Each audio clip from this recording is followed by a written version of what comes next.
Hello दोस्तों, आपके अपने यूट्यूब चैनल में आपका स्वागत है। हम आपको JVVNL पेपर में आए हुए इलेक्ट्रिशियन थ्योरी के क्वेश्चनों का एनालिसिस करवा रहे हैं। आज हमारा पार्ट सेकंड है। इससे पहले हमने पार्ट फर्स्ट कंप्लीट कर लिया है, जिसके अंतर्गत हमने 50 क्वेश्चन कंप्लीट कर लिए थे। वीडियो को बिना स्किप किए लास्ट तक जरूर देखना। बिना देरी के हम अपनी क्लास को स्टार्ट करते हैं। आज का हमारा पहला क्वेश्चन है, निम्नलिखित में से किसका माप मल्टीमीटर द्वारा किया जाता है। आपको बताना है निम्नलिखित में किसका माप मल्टीमीटर के द्वारा किया जाता है। तो इसका राइट आंसर का ऑप्शन सी, धारिता। धारिता का माप मल्टीमीटर के द्वारा किया जाता है। अगले क्वेश्चन की ओर आगे बढ़ते हैं। आज का हमारा अगला क्वेश्चन है, उपकरणों के लिए उपयोग किए जाने वाले स्थायी चुंबक आमतौर पर क्या बने होते हैं। आपको बताना है उपकरणों के लिए उपयोग किए जाने वाले स्थायी चुंबक आमतौर पर किसके बने होते हैं। इसका राइट आंसर का ऑप्शन सी, अल्निको। ये अल्निको के बने होते हैं। आपको ध्यान रखना है, बहुत इंपॉर्टेंट क्वेश्चन है। हमारा अगला क्वेश्चन है, डायनेमोमीटर वाट मीटर में निश्चित कुंडली क्या है। आपको बताना डायनेमोमीटर वाट मीटर में जो निश्चित कुंडली होती है वह कौन सी कुंडली होती है। तो इसका राइट आंसर होगा ऑप्शन बी, विद्युत कुंडली। वह विद्युत कुंडली होती है। अगला क्वेश्चन है, पोटेंशियल ट्रांसफार्मर में मापने वाला यंत्र किससे जुड़ा होता है। आपको बताना है पोटेंशियल ट्रांसफार्मर में जो मापने वाला यंत्र जुड़ा होता है वह किससे जुड़ा होता है। तो इसका राइट आंसर होगा माध्यमिक वाइंडिंग या सेकेंडरी वाइंडिंग से जुड़ा होता है। अगले क्वेश्चन के आगे बढ़ते हैं। अगला क्वेश्चन हमारा, 50 ओम प्रतिरोध वाले श्रृंखला में 20 वोल्ट का बैटरी जुड़ा हुआ है। आपको बताना है 50 ओम प्रतिरोध वाले श्रृंखला में 20 वोल्ट का बैटरी जुड़ा हुआ है। रेजिस्टर में खपत होने वाली विद्युत की गणना कैसे की जा सकती है। आपको बताना है रेजिस्टर में खपत होने वाली विद्युत की गणना कैसे की जा सकती है। इसका राइट आंसर होगा ऑप्शन ए, 8 वाट। P बराबर V²/R होता है। तो V², 20 का स्क्वायर करेंगे 400 बटे R बराबर 50 ओम। तो 400 में 50 का भाग देंगे तो 8 वाट इसका राइट आंसर होगा। अगला क्वेश्चन क्या आगे बढ़ते हैं। अगला क्वेश्चन हमारा, निम्नलिखित में से किस मोटर की शुरुआती टॉर्क सबसे कम होता है। आपको बताना है निम्नलिखित में से किस मोटर का शुरुआती टॉर्क सबसे कम होता है। तो इसका राइट आंसर का ऑप्शन बी, छायांकित पोल मोटर। छायांकित पोल मोटर का स्टार्टिंग टॉर्क बहुत ही कम होता है। अगला क्वेश्चन है, छायांकित पोल मोटर की दक्षता की सीमा क्या है। आपको बताना है छायांकित पोल मोटर की दक्षता कितनी होती है। तो इसका राइट आंसर का ऑप्शन डी, 5 से 35%। छायांकित पोल मोटर की दक्षता 5 से 35% होती है। अगले क्वेश्चन की ओर आगे बढ़ते हैं। एक SCR परत वाला अर्धचालक डिवाइस है। आपको बताना है एक SCR परत वाला अर्धचालक डिवाइस में कितने डिवाइस होते हैं। तो इसका राइट आंसर होगा ऑप्शन डी, इसमें 4 डिवाइस होती है। अगला क्वेश्चन है, एक पॉलीफेज प्रेरण मोटर आमतौर पर होती है। आपको बताना है एक पॉलीफेज प्रेरण मोटर पर आमतौर पर कैसी होती है। तो इसका राइट आंसर होगा ऑप्शन ए, स्वयं शुरू। वह सेल्फ स्टार्ट मोटर होती है। एक पॉलीफेज प्रेरण मोटर जो कि सेल्फ स्टार्ट मोटर होती है। अगले क्वेश्चन की ओर आगे बढ़ते हैं। श्रृंखला में जुड़े 47 ओम, 20 ओम तथा 30 ओम प्रतिरोध के बराबर कितना होगा। आपको बताना है श्रृंखला में जुड़े हुए हैं जिनका प्रतिरोध, कुल प्रतिरोध का मान क्या होगा। तो इसका प्रतिरोध का मान होगा R बराबर R1 plus R2 plus R3। इस क्रम में जुड़े हुए श्रेणी क्रम में, तो इनको जोड़ना होगा। तो इसका राइट आंसर होगा ऑप्शन ही, 100 ओम। इनको जोड़ने पर इनका टोटल मान आएगा 100 ओम। अगला क्वेश्चन है, लैंप के श्रेणी संयोजन में निम्नलिखित में से कौन सा मापदंड समान है। आपको बताना है लैंप के श्रृंखला संयोजन में निम्नलिखित में से कौन सा मापदंड समान होता है। तो इसका राइट आंसर होगा विद्युत धारा। श्रेणी क्रम में विद्युत धारा का मान समान होता है।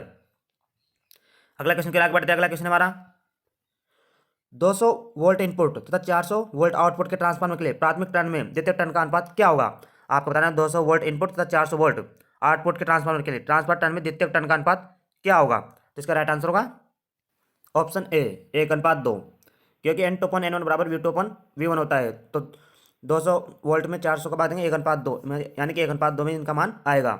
अगले क्वेश्चन के आगे बढ़ते हैं। अगला क्वेश्चन हमारा, इलेक्ट्रिक मोटर में फ्यूज का उद्देश्य किस सुरक्षा प्रदान करना होता है। आपको बताना है इलेक्ट्रिक मोटर में फ्यूज किसकी सुरक्षा के लिए प्रदान किया जाता है। तो इसका राइट आंसर का ऑप्शन है शॉर्ट सर्किट। शॉर्ट सर्किट से बचाने के लिए हम इलेक्ट्रिक मोटर में फ्यूज का प्रयोग करते हैं। अगला क्वेश्चन है जो एग्जाम में आया था, 35 वोल्ट सप्लाई की श्रृंखला में जुड़े 3 प्रतिरोधक 2 किलो ओम, 3 किलो ओम का कुल करंट और प्रतिरोध का मान क्या होगा। आपको बताना है 35 वोल्ट सप्लाई की श्रृंखला में जुड़े 3 प्रतिरोधक 2 किलो ओम, 3 किलो ओम का कुल करंट और प्रतिरोध का मान क्या होगा। इसका राइट आंसर होगा ऑप्शन सी, 7 किलो ओम और 5 मिली ओम।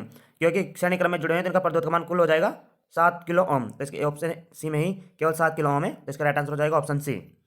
अगले क्वेश्चन के आगे बढ़ते हैं। संचयी रूप से संयुक्त डीसी मोटर में जब भार बढ़ता है तो क्या होता है। आपको बताना है संचयी रूप से संयुक्त डीसी मोटर में जब भार बढ़ता है तो क्या होगा। तो इसका राइट आंसर का ऑप्शन बी, इसकी गति कम हो जाती है। भार बढ़ने पर गति कम हो जाती है।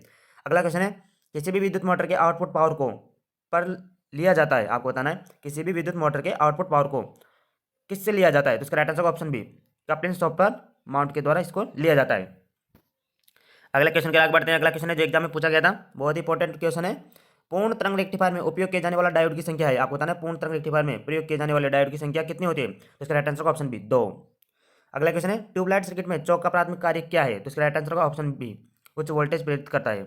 उच्च वोल्टेज प्रेरित करने ही चौक का प्रमुख कार्य होता है। हमारा अगला क्वेश्चन है इलेक्ट्रोलाइट के मामले में तापमान में वृद्धि का कारण बनता है, आपको बताना है इलेक्ट्रोलाइट के मामले में तापमान वृद्धि का कारण बनता है। तो इसका राइट आंसर का ऑप्शन ए प्रतिरोध में कमी, प्रतिरोध में कमी होती है। अगले क्वेश्चन के आगे बढ़ते हैं। अगला क्वेश्चन हमारा जो एग्जाम पूछा गया था, ऐसी सामग्री जिसे बहुत ही कम चुंबक बनाया जा सकता है उसे क्या कहते हैं, आपको बताना है ऐसी सामग्री जिसे बहुत ही कम चुंबक बनाया जा सकता है उसे हम क्या कहते हैं। तो इसका राइट आंसर का ऑप्शन बी पैरामैग्नेटिक, उसे हम पैरामैग्नेटिक कहते हैं। अगला क्वेश्चन है कंडक्टर में विकसित ऊष्मा के अनुपात में है, आपको बताना है कंडक्टर में विकसित ऊष्मा होती है वो किसके अनुपात में होती है। तो इसका राइट आंसर का ऑप्शन सी करंट स्क्वायर, वह करंट स्क्वायर के अनुपात में होती है। अगला क्वेश्चन के आगे बढ़ते हैं। अगला क्वेश्चन हमारा डीसी मोटर के बैक ईएमएफ पर निर्भर करता है, आपको बताना है डीसी मोटर के बैक ईएमएफ होता है वह किसके ऊपर निर्भर करता है। तो इसका राइट आंसर का ऑप्शन बी फील्ड फ्लक्स, वह फील्ड फ्लक्स पर निर्भर करता है। अगला क्वेश्चन है थर्मल ओवरलोड रिले स्टार्टर में मोटर की रक्षा के लिए के विरुद्ध प्रदान किया जाता है, आपको बताना है थर्मल ओवरलोड रिले जो स्टार्टर में मोटर की रक्षा के लिए प्रदान किया जाता है वह किसके लिए प्रदान किया जाता है। तो इसका राइट आंसर का ऑप्शन सी अतिरिक्त करंट के लिए, अतिरिक्त करंट के लिए इसे प्रदान किया जाता है। अगले क्वेश्चन के आगे बढ़ते हैं हम। अगला क्वेश्चन हमारा यदि vacuum tube amplified circuit 50 kilo ohm प्रतिरोधी के पास 150 वोल्ट है तो इसका करंट क्या होगा, आपको बताना है यदि वैक्यूम ट्यूब एम्पलीफाइड सर्किट में 50 किलो ओम प्रतिरोधी के पास 150 वोल्ट है तो इसका करंट क्या होगा। तो इसका राइट आंसर होगा option B 3 milliampere, 3 milliampere इसका करंट होगा। आपको ध्यान रखना है क्योंकि आई बराबर होता है वी अपॉन आर। तो 150 में भाग देंगे हम 50 किलो ओम का, 50 इंटू 1000, स्क्वायर करने पर इसका माना जाएगा 3 मिली एम्पियर। अगला क्वेश्चन क्या बढ़ते हैं। अगला क्वेश्चन हमारा कार्बन संरचना प्रतिरोधी के लिए निम्नलिखित में से कौन सा सामान्य प्रतिरोध बिजली अपव्यय मूल्य है, आपको बताना है कार्बन संरचना प्रतिरोधी के लिए निम्नलिखित में से कौन सा सामान्य प्रतिरोध बिजली अपव्यय मूल्य है। तो इसका राइट आंसर होगा ऑप्शन ए 1,00,000 ओम और 1 वाट जो कि बिजली अपव्यय मूल्य है। अगले क्वेश्चन क्या बढ़ते हैं। अगला क्वेश्चन हमारा आज का लेड एसिड सेल का आउटपुट क्या होता है, आपको बताना लेड एसिड सेल का आउटपुट क्या होता है। तो इसका राइट आंसर होगा option B 2.2 volt. Lead acid cell का आउटपुट 2.2 वोल्ट होता है। अगले क्वेश्चन की आगे बढ़ते हैं। निम्न में से कौन सा परिवर्तनीय प्रकार का कैपेसिटर है, आपको बताना है निम्न में से कौन सा परिवर्तनीय प्रकार का कैपेसिटर है। इसका राइट आंसर होगा option E trimmer condenser, trimmer condenser जो कि परिवर्तनीय प्रकार का कैपेसिटर होता है। अगला क्वेश्चन क्या बढ़ते हैं। फेराडे के सिद्धांत के अनुसार विद्युत चुंबकीय इंडक्शन होता है, आपको बताना है फेराडे के सिद्धांत के अनुसार विद्युत चुंबकीय इंडक्शन क्या होता है। तो इसका राइट आंसर का ऑप्शन ए विद्युत क्षेत्र समय के विद्युत विभिन्न चुंबकीय प्रवाह द्वारा उत्पादित किया जा सकता है। आपको ध्यान रखना है फेराडे के सिद्धांत के अनुसार विद्युत चुंबकीय इंडक्शन विद्युत क्षेत्र समय के विभिन्न चुंबकीय प्रवाह के द्वारा उत्पन्न किया जा सकता है।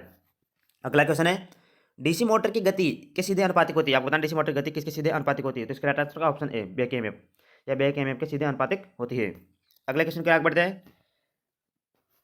ऐसी ऐसी तरंग फॉर्म में ध्रुवीयता प्रत्येक चक्र पर उलट देती है, आपको बताना है ऐसी तरंग फॉर्म की ध्रुवीयता प्रत्येक चक्र पर उलट देती है। तो इसका राइट आंसर होगा ऑप्शन है अर्ध चक्र पर उलट जाती है इसकी ध्रुवता, इसके सर्किल जो कि अर्ध तरंग पर उलट जाती है, अर्ध चक्र पर उलट जाती है।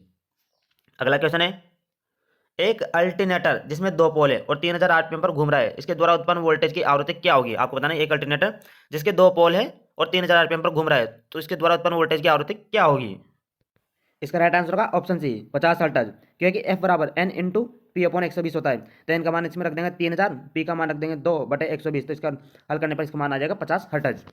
अगले क्वेश्चन के आगे बढ़ते हैं। अगला क्वेश्चन हमारा टेट्रोड वाल्व में चौथे इलेक्ट्रोड को क्या कहा जाता है, आपको बताना है टेट्रोड वाल्व में चौथे इलेक्ट्रोड को क्या कहा जाता है। तो इसका राइट आंसर होगा ऑप्शन डी स्क्रीन गिड, इसे हम स्क्रीन गिड कहते हैं। अगला क्वेश्चन है एक तरंग शीर्ष से दूसरे या गर्त के मध्य की दूरी को क्या कहते हैं, आपको बताना है एक तरंग शीर्ष से दूसरे या गर्त के मध्य की दूरी को क्या कहते हैं। तो इसका राइट आंसर होगा ऑप्शन ई तरंग दैर्ध्य, इसे हम तरंग दैर्ध्य कहते हैं। तरंग दैर्ध्य को लैम्ब्डा से प्रदर्शित करते हैं, आपको ध्यान रखना है। अगले क्वेश्चन के आगे बढ़ते हैं। किसी प्रतिरोध में डेसिपेटेड पावर को के संपूर्ण रूप में प्रसारित करके इन कंडक्टेंस जी और वोल्टेज वी के रूप में दिया जाता है। तो इसका राइट आंसर होगा ऑप्शन है वी स्क्वायर इंटू जी के रूप में प्रसारित करते हैं। अगला क्वेश्चन है बार कोड रीडर में किस सेमीकंडक्टर डिवाइस का प्रयोग किया जाता है, आपको पता है बार कोड रीडर में किस सेमीकंडक्टर डिवाइस का प्रयोग किया जाता है। तो इसका राइट आंसर होगा option C laser diode. Bar code reader में हम लेजर डायोड का प्रयोग करते हैं। अगला क्वेश्चन के आगे बढ़ते हैं। एक्टिव पावर में अपरेंट पावर का अनुपात फैक्टर के रूप में जाना जाता है। आपको बताना है एक्टिव पावर में से अपरेंट पावर का अनुपात किस फैक्टर के रूप में जाना जाता है, तो इसे हम कहते हैं power factor. Option C is the right answer, इसे हम पावर फैक्टर के रूप में जानते हैं। अगला क्वेश्चन है, को लोड के लिए डिलीवर किए गए पावर से जनरेट से उपलब्ध पावर के अनुपात के रूप में परिभाषित किया जाता है, तो इसका राइट आंसर का ऑप्शन है ट्रांसड्यूसर गेन। ट्रांसड्यूसर गेन को लोड के लिए डिलीवर किए गए पावर से जनरेट से उपलब्ध पावर के अनुपात के रूप में परिभाषित किया जाता है। अगला क्वेश्चन के लिए आगे बढ़ते हैं। अगला क्वेश्चन हमारा, एक इलेक्ट्रॉनिक भाग जिसमें दो कंडक्टर प्लेटें एक खाली स्थान द्वारा अलग की गई है और जो चार्ज की एक निश्चित मात्रा को स्टोर करने में समर्थ है, उसे हम क्या कहते हैं, इसे हम कहते हैं capacitor. Option D is the right answer. अगला क्वेश्चन है, एक ट्रांसफार्मर जिसका एक प्राथमिक कॉइल 100 टर्न का है और माध्यमिक कॉइल या द्वितीयक कॉइल 200 टर्न का है, इसमें 12 वोल्ट इसमें प्राथमिक से जुड़ा हुआ है, तो इसका आउटपुट वोल्टेज क्या होगा। इसका राइट आंसर होगा option D 240 volt. 240 volt is the right answer, क्योंकि N2 अपन N1 बराबर V2 अपन V1, तो इसके अंदर इसका मान रख के हम सॉल्यूशन करेंगे तो इसका मान आ जाएगा 240 वोल्ट। अगला क्वेश्चन की ओर आगे बढ़ते हैं। अगला क्वेश्चन हमारा, उच्च गेन के लिए निम्न एम्पलीफायरों में से किसे वरीयता दी जाती है। आपको बताना है उच्च गेन के लिए निम्न एम्पलीफायरों में से किसे वरीयता दी जाती है, तो इसका राइट आंसर होगा ऑप्शन सी। आपको ध्यान रखना है कैस्केड एम्पलीफायर, उच्च गेन के लिए उच्च कैस्केड एम्पलीफायर को वरीयता दी जाती है। अगला क्वेश्चन की ओर आगे बढ़ते हैं। अगला क्वेश्चन हमारा, कौन सा लॉजिक गेट दो समांतर स्विचों के फंक्शन के समान होता है। आपको बताना है कौन सा लॉजिक गेट जो दो समांतर स्विचों के फंक्शन के समान होता है, तो इसका राइट आंसर का ऑप्शन सी और गेट। अगला क्वेश्चन है, निम्न माध्यमों में से किसमें न्यूनतम डाइलेक्ट्रिक स्ट्रेंथ होती है, तो इसका राइट आंसर का ऑप्शन सी वायु। वायु में निम्न डाइलेक्ट्रिक स्ट्रेंथ होती है। अगला क्वेश्चन है, कैपेसिटर का डिसिपेशन फैक्टर के प्रयोग के द्वारा मापा जाता है। आपको बताना है कैपेसिटर का डिसिपेशन फैक्टर किसके द्वारा मापा जाता है, तो इसका राइट आंसर का option C Schering bridge. Capacitor का डिसिपेशन फैक्टर जो कि शेयरिंग ब्रिज के द्वारा मापा जाता है। किसी ट्रांसफार्मर में उत्पन्न हुई ध्वनि को किस नाम से जाना जाता है। आपको बताना है किसी ट्रांसफार्मर में जो उत्पन्न ध्वनि होती है उसे हम किस नाम से जानते हैं, तो इसका राइट आंसर होगा ऑप्शन ई हम। इसे हम के नाम से जानते हैं, हम या हमिंग ध्वनि के नाम से जाना जाता है।